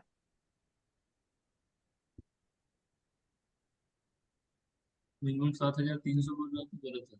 Of the cash amount. ये 7,300 नहीं होगा, बुक में देखने रहा है 750 हो सकता है। कितना देखना?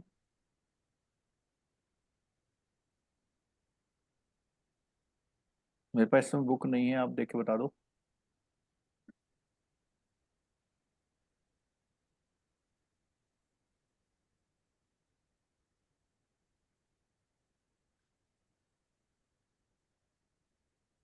नहीं है बुक किसी के पास? सर 300 है। 300 होगा, हाँ वही मैं कह रहा हूँ। 7,300 तो बहुत ज्यादा हो जाएगा ना। मिनिमम 300। मिनिमम 300, हाँ 300 होगा। ठीक है। और कार्ड रिप्लेस, मतलब कार्ड खो जाएगा तो फीस लेंगे। ओवरड्यू पेनल्टी है जो हमने बताया, लेट पेमेंट करेंगे तो वो भी कितना, 15% है। तो ये जो है एग्जाम्पल जो दे रखे हैं वो एक तरह से क्या दे रखे हैं, ब्रॉडली ऑन द फॉलोइंग में। ऐसा नहीं कि सबके बैंक में यही होंगे, लेकिन लगभग इस तरह के खर्चे वो लेता है। तो जब केस स्टडी आएगी तो इन सब चीजों को वो एग्जाम में फिगर में वो क्या करेगा, मेंशन है। देगा। वो मेंशन आप इसी के अकॉर्डिंग कैलकुलेट को उसको करोगे। ठीक है। कार्ड को अच्छी तरह यूज करना है अगर आपको, तो क्या करना है? It is prudent be aware of the few aspect. क्या? कि भैया एनुअल फीस कितनी लेंगे वो, इंटरेस्ट रेट कितना चार्ज करेंगे, ठीक है, लेट फीस क्या लेते हैं, फॉरेन मेकअप, अगर आप क्या करेंगे इंटरनेशनल ट्रांजेक्शन करते हैं तो कितनी फीस चार्ज करते हैं, इंटरेस्ट फ्री पीरियड क्या है। तो ये सब जो दोस्तों, ये जो क्रेडिट कार्ड वाला है, इसमें से जितना हमने बात बताई है, लगभग उसमें से अगर केस स्टडी आ गई, 2-3 मार्क्स की केस स्टडी आएगी, और वो सिंपल न्यूमेरिकल के वजह से, और उसमें खास कर से उसने ट्रांजेक्शन कब किया, बिल की डेट क्या थी, रेट ऑफ इंटरेस्ट क्या था, मिनिमम पेमेंट कितना लेना था, वो सब बताते हुए आपसे कैलकुलेट करवाएगा वो। ठीक है। अगला आता है कौन सा card? Charge charge. Card. Charge card में क्या होता है देखो, डेबिट कार्ड में क्या होता है, इमीडिएट क्या हो जाता है आपके खाते से, डेबिट। डेबिट हो जाता है। इसकी कहानी तो होगी बिल्कुल अलग। क्रेडिट कार्ड में क्या होता है, जिस दिन भी आप परचेजिंग करते हो उन डेटों का डिटेल्ड आता है, और उन डेटों का डिटेल मंथली स्टेटमेंट में आता है। ठीक है। चार्ज कार्ड में क्या होता है, ये सारे पैसे का एक ही ट्रांजेक्शन दिखाएगा वो, कंसोलिडेट। क्या करता है देखो, उन्होंने कहा until the end of the payment cycle, यानी जिस दिन पेमेंट की डेट है उस बीच में जो भी आपने ट्रांजेक्शन किए हैं, वो उस दिन जाके आपके अकाउंट से क्या हो जाता है, डेबिट। चार्ज कार्ड में। क्रेडिट कार्ड में डेबिट कब होता है, ड्यू डेट के ड्यू दिन। डेट। वो ड्यू डेट देता है और आप पेमेंट करते हैं। लेकिन चार्ज कार्ड में क्या हो जाता है, डायरेक्ट डेबिट हो जाती है। वो आपके अकाउंट से उतना पैसा उस दिन काट लेता है। ठीक है। प्रीपेड कार्ड में क्या था, आपने पहले से कुछ पैसा डलवा दिया और आप उसको धीरे धीरे क्या कर रहे हैं, खर्च यूज कर करना रहे है। हैं। ठीक है। Pre payment, payment instrument. आपको ध्यान है पीपीआई के बारे में एक चैप्टर में पीपीपी में पढ़ रहे थे हम,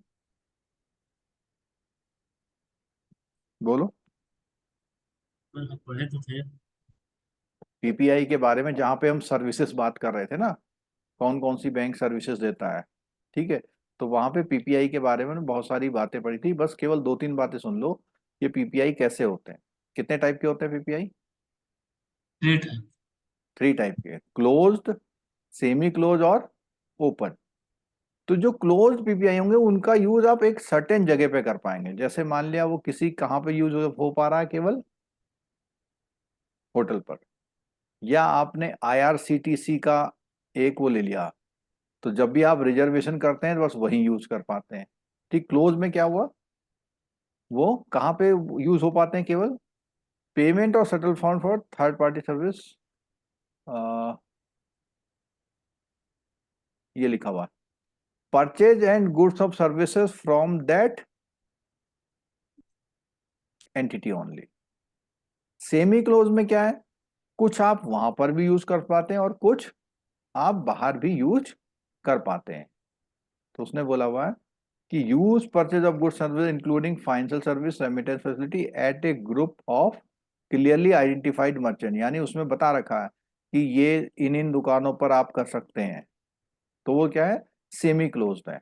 ठीक है, और जो ओपन पीपीआई है उसका आप कहीं पर भी क्या कर सकते हैं, यूज कर सकते हैं।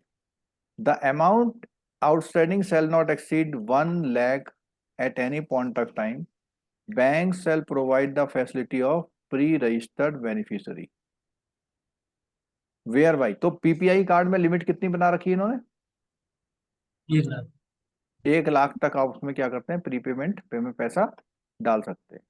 Fund transfer limit for all other cases shall be restricted to the 10,000 per month. मतलब आप बैलेंस उसमें कितना कर सकते हैं, ये कहता है in case of such pre registered beneficiary, अगर आपका रजिस्टर्ड पहले से बेनिफिशरी है तो उसको कितना ट्रांसफर कर सकते हो एक महीने में, 10। और अगर आपने अपने उसको बेनिफिशरी को रजिस्टर्ड नहीं किया तो आप कितना कर सकते हो एक महीने में, 10,000। Insurance loading and reloading PPI. Loading से मतलब क्या है, आपका पैसा खत्म हो गया तो आपने फिर क्या करा, पैसा डाल दिया। ठीक है, तो इसके लिए क्या बात, क्या रूल्स है उसमें, तो पहली बात तो ये बोलता है कि जो भी आपके ये सारे वो होते हैं, तो उसने कहा कि issuer shall have clear laid down policy with the, इसके लिए issuance various type of categories PPI and all it. ये इंश्योरेंस नहीं है, इशुएंस होगा, इशुएंस होगा।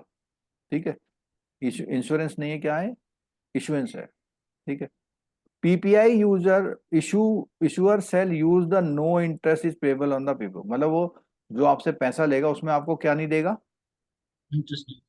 इंटरेस्ट नहीं देगा। PPI shall be permitted to be loaded reloaded cash by debit account, या डेबिट क्रेडिट कार्ड से भी आपका दूसरे से यहाँ ट्रांसफर आ सकता है। ठीक है, दूसरे पीपीआई से भी ट्रांसफर यहाँ पर आ सकता है, यानी इलेक्ट्रॉनिकली आप उसमें रीलोडिंग लोडिंग कर सकते हैं। कैश लोडिंग कितनी होगी मैक्सिमम एक महीने में, हाँ। 50,000 तक है, subject to the overall PPI limit. अगर मान लिया आपकी पीपीआई की लिमिट 1 लाख है तो हर महीने में 50,000 करोगे तो 2 महीने तक ही कर पाओगे आप।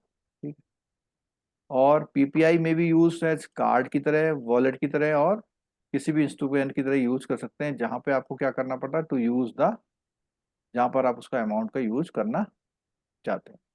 Bank shall be permitted to issue reload PPI at their branches, ATM, and through their BCs appointed as per the guideline issued by the RBI in this regard. ठीक है, PPI for cross border outward transaction. तो cross border transaction यानी कि आप foreign में भी इसका payment कर सकते हैं, लेकिन किसकी गाइडलाइन को ध्यान देखना पड़ेगा आपको, ये बात।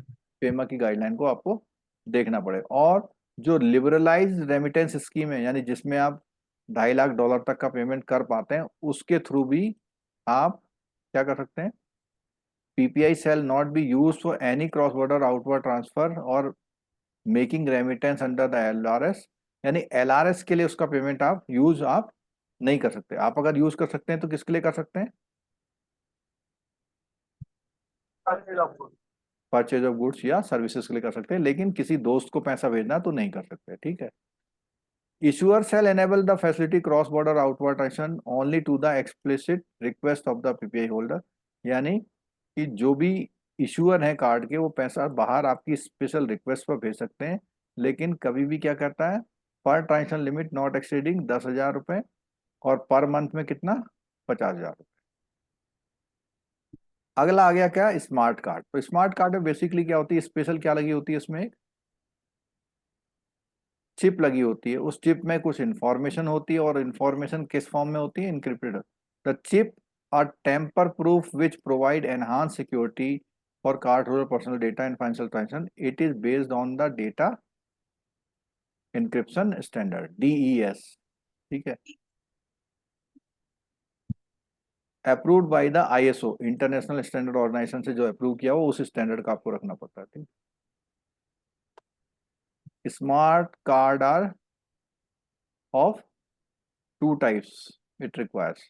पहला क्या है, कॉन्टैक्ट स्मार्ट कार्ड। दूसरा क्या है, कॉन्टैक्टलेस। तो आजकल ये चल रहे हैं ना काफी कॉन्टैक्टलेस वाले। और इसमें ध्यान रखना, ये सब बहुत यूज पूछा जाता है। क्या लिखा हुआ है, नियर फील्ड कम्युनिकेशन। हाँ, मतलब उसके आसपास के कुछ डिस्टेंस तक अगर आप उसे मूव करोगे तो वो रेडियो फ्रीक्वेंसी से क्या होगा, कैच कर लेता है। ठीक है, डेबिट कार्ड के बारे में क्या कुछ देखने की जरूरत है? नहीं सर। चलो देख रहे हैं, कोई चीज खास होगी तो। आजकल एक कॉन्सेप्ट चल रहा है, ये पता ही होगा कौन सा वाला, green pin. Green green pin वाला ग्रीन चल पिन। रहा है। ठीक है, क्रेडिट कार्ड डेबिट कार्ड के फर्क हम लोगों को पता ही है। ठीक है, को ब्रांडेड कार्ड में क्या होता है, जो कार्ड आप किसी अलग जगह पर यूज करते हैं कंपनी। तो आपको वहां पे प्रिविलेज मिलती है, उसका नाम उसमें छपा होता है। ठीक है, कॉन्टेक्टलेस कार्ड अभी बताया था, क्या वर्ड यूज किया था मैंने कॉन्टेक्टलेस कार्ड के लिए, near field near communication. Field communication. Communication, NFC, near field communication technology पर काम करते हैं। ठीक है, और दिया हुआ 5,000 की है क्या? हाँ, direct purchase under 5,000 at participation कितने तक है, कितने तक होती है 5,000। नियर फील्ड कम्युनिकेशन में, 5,000 तक की ट्रांजेक्शन। 5,000 तक की परचेजिंग इससे आप कर सकते हैं। ठीक है,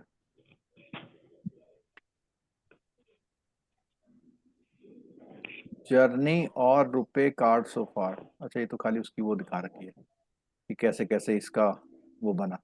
रुपए कॉन्टेक्टलेस टोकनाइजेशन, अभी ये भी एक क्वेश्चन आ सकता है, टोकनाइजेशन क्या है।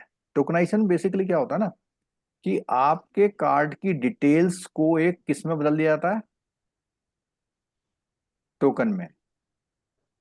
यानी आपने अगर अपना कार्ड कहीं पे, कहाँ खर्च किया, मान लिया यूज किया अमेजोन में, और आपने सारी इंफॉर्मेशन दे दी अमेजोन को, तो अमेजोन को जो इंफॉर्मेशन जाएगी वो पूरी क्लियर इंफॉर्मेशन ना जाके कैसे जाएगी, एज ए टोकन जाएगी। यानी उसका कोड बदल दिया जाएगा, और उस इंफॉर्मेशन को वो कहीं पर भी बाहर रिफ्लेक्ट नहीं कर सकता।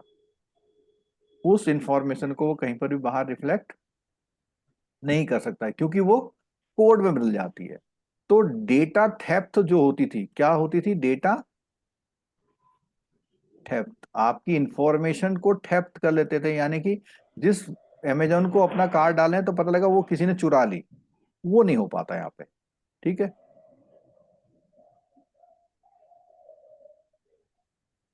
Bharat e commerce payment gateway. चलो, तो इंटरनेशनल पे कॉन्टेक्टलेस, ये सब थोड़ा थोड़ा नाम सुन लो, on the go, global, on the go interoperable open loop contactless solutions, और NPCI on the eve of the global fintech festival launch. तो बेसिकली बात क्या है, on the go interoperable card कहते हैं, ये open loop contactless solution provide. RuPay global, जो पूरा कहाँ यूज हो रहा है, ग्लोबल का मतलब हर जगह जहाँ यूज हो रहा है। रुपए क्लासिक, रुपए प्लेटिनम, और रुपए बिजनेस प्लेटिनम, ये सब क्या है, डेबिट कार्ड। ठीक है, इसमें जो एयरपोर्ट की लॉन्च है प्लेटिनम में क्या मिल रही है, वो दे रही है, और 2 लाख तक का क्या दे रहे हैं, इंश्योरेंस दे रहे हैं। ठीक है, रुपए बिजनेस प्लेटिनम। ठीक है, चलो इसके इधर क्वेश्चन थोड़े से कर लो। बोलो जल्दी से क्या है answer. Type of credit card issued और बैंक जनरल कौन कौन से होते हैं? गोल्ड कार्ड तो नहीं था सर ऊपर। गोल्ड कार्ड नहीं था? गोल्ड कार्ड प्लेटिनम, यूज तो टाइटेनियम। ना ना, मैंने तो गोल्ड कार्ड देखा है क्रेडिट कार्ड में। क्या दिया इसका आंसर, देखते हैं। डी दिया है, चलो। वो जो आप बोले ना, वो वहां पर नहीं था, रुपए वाले में नहीं था। रुपए वाले में क्या था? एक तो सेलेक्ट था, और एक प्लेटिनम प्लेटिनम था, क्लासिक। और एक क्या था? क्लासिक। क्लासिक था, ठीक है। Features available generally are type of cards are, क्या क्या है?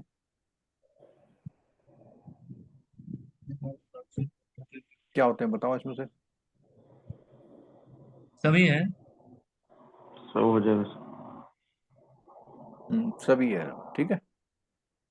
All of the, characteristics of the debit card. Payment पर डायरेक्टली डेबिटेड, बिल्कुल ठीक है। ये भी कैश सब विड्रॉ हो। एटीएम और डेबिटेड अकाउंट, ठीक है। Payment made for purchase usage will be debited subsequently after a certain period, गलत है। तो ये कौन कर सा दो। वाला है? पहला और ठीक। दूसरा वाला। सब्सिक्वेंटली वाला कौन सा है? क्रेडिट कार्ड का है। क्रेडिट कार्ड या चार्ज कार्ड हो सकता है, ठीक है। बस ये फर्क ये रहेगा, चार्ज कार्ड में कोई भी आपको क्या नहीं देना पड़ता है, कोई भी इंटरेस्ट नहीं देना पड़ता है। Payment default risk, chances of failure to pay the card dues is embedded in, कहाँ पे होता है? क्रेडिट कार्ड में। Bharat QR is developed in the NPCI in collaboration with, किसके साथ है? डी। सर मास्टर और मास्टर। वीजा। मास्टर और वीजा के वीजा। साथ भारत क्यूआर का बनाया है, ठीक है। तो ये टॉपिक हुआ है, इसमें से 2-3 मार्क्स आपके बन सकते हैं अगर आपने ध्यान से सुना है, ठीक है। एक बार अ, मैं आप लोगों से एक जनरल क्वेश्चन पूछना चाह रहा हूँ। आप में से कुछ लोग ऑल क्लासेस में क्यों नहीं आते हैं, मैं वैसे ही पूछना चाह रहा हूँ।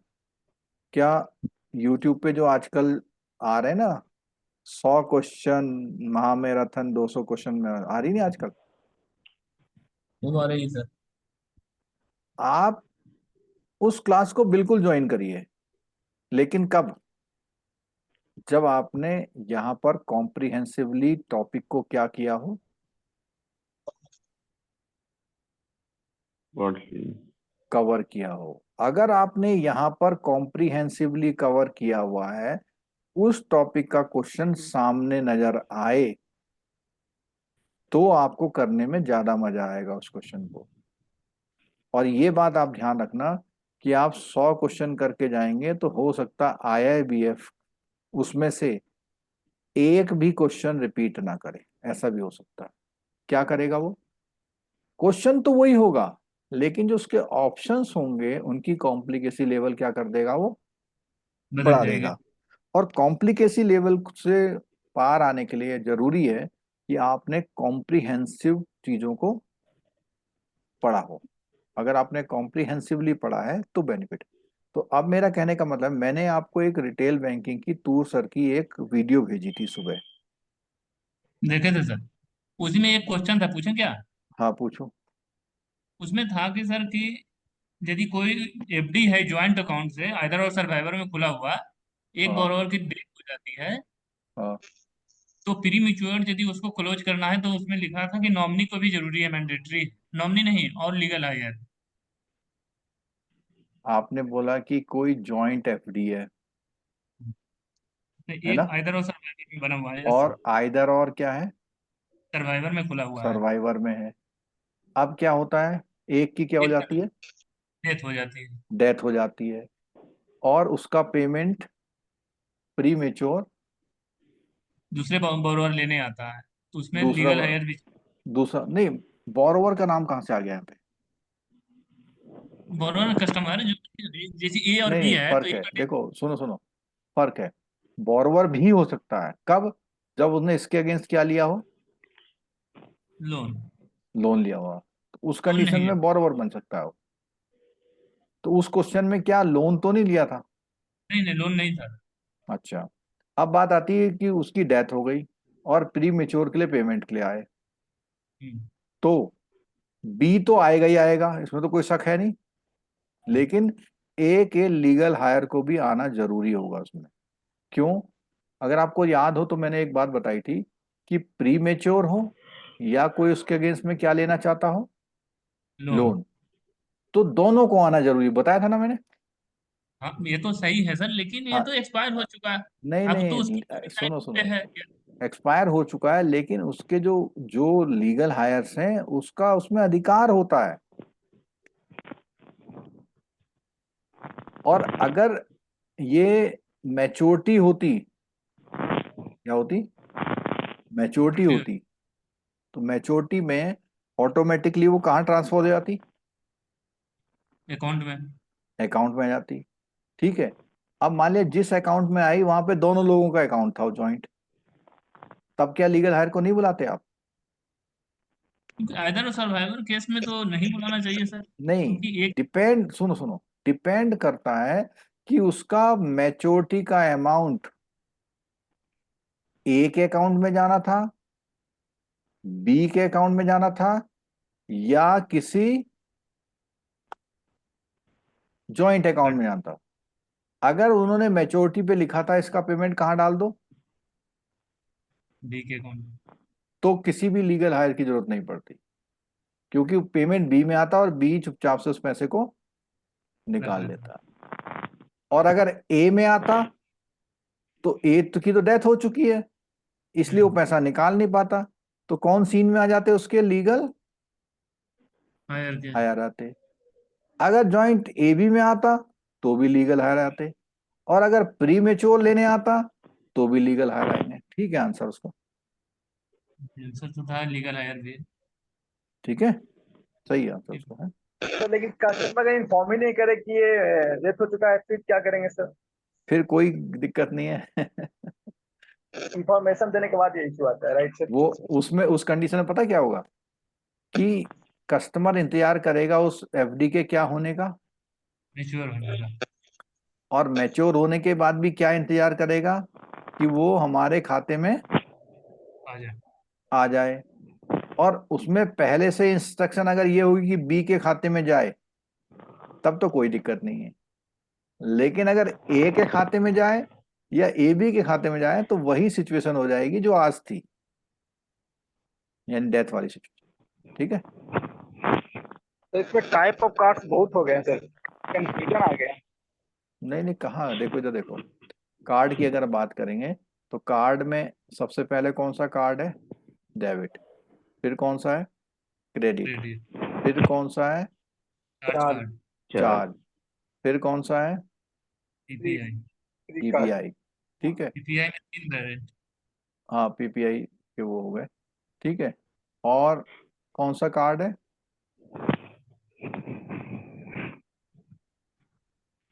कौन सा कार्ड है, स्मार्ट कार्ड। ठीक है, बस यही तो है, और कौन से हैं? एक तो वो क्या, गो कार्ड कुछ था सर वो, नहीं, वो तो रुपए के ही वेरिएंट हैं। रुपये के वेरिएंट है। वो रुपए के, रुपए सेलेक्ट क्या है, रुपए बिजनेस प्लेटिनम क्या है, रुपए, रुपए ने जितने अपने कार्ड इशू करे हुए हैं उनके वेरिएंट है ये, उनके क्या है ये, वेरिएंट है। रुपए के जितने टाइप के कार्ड आते हैं वो उनके वेरिएंट है। रुपए कॉन्टेक्ट, हाँ एक कॉन्टेक्टलेस था, लेकिन कॉन्टेक्टलेस कार्ड बेसिकली सारे वही कार्ड हैं, बस उसी कार्ड को उन्होंने क्या बना दिया है, कॉन्टेक्टलेस। कॉन्टेक्टलेस बना दिया है। ठीक है, चलिए सुबह मिलते हैं फिर। ठीक है, कल से जो है दो दो क्लास का शेड्यूल है ना। कल सुबह कितनी क्लास है, एक है, दो है? मॉर्निंग में किया ना सर, 5:30 को। नहीं, 2 है सर। 5:30, 7:30। कल दो है, 2 है। एक 5:30 पर है। ठीक है, तो 5:30 में इसी का अगला टॉपिक हो जाएगा आपका, और 7:30 में एक म्यूचुअल फंड है। ये म्यूचुअल फंड का जो यूनिट है ये आपके इसमें भी है, हाँ रिटेल में भी है। ठीक है, तो 5:30 से एक आध घंटा पढ़ेंगे, अपना नाना धोना बीच में 15 मिनट का गैप कर लेंगे, फिर 7:30 से 1 आध घंटा और कर लेंगे। तो ठीक 9 है। 9 o'clock जो शाम में है वो CAT रोज चैप्टर हाँ कवर करेंगे। हाँ, जो रात को है, रात को हमने किया है वो, रात को ये उसका है, CNT COD चालू कर देंगे ना रात को, क्योंकि बी वाले में अभी कितने चैप्टर और रह गए, मेरे ख्याल सुबह खत्म हो जाएगा। देखना जरा बुक में, बी में लास्ट चैप्टर क्या है, देखिए जरा, बी का लास्ट चैप्टर मेरे ख्याल से, नहीं बी में अभी ये एक इम्पोर्टेंट नया चैप्टर ये है ना, यूज ऑफ AI वाला, आर्टिफिशियल इंटेलिजेंस वाला ना एक चैप्टर, बी वाले में यूज ऑफ AI वाला, ये रिकवरी वाले से शायद आपका सी है ना, नहीं सी रोल ऑफ आपका है, AI and technology and retail bank और ये भी बी में है रिकवरी वाले। बी में है। तो ये देखो आप, 14, 15 या 14, 16 हम लोग नहीं करेंगे, क्यों नहीं करेंगे?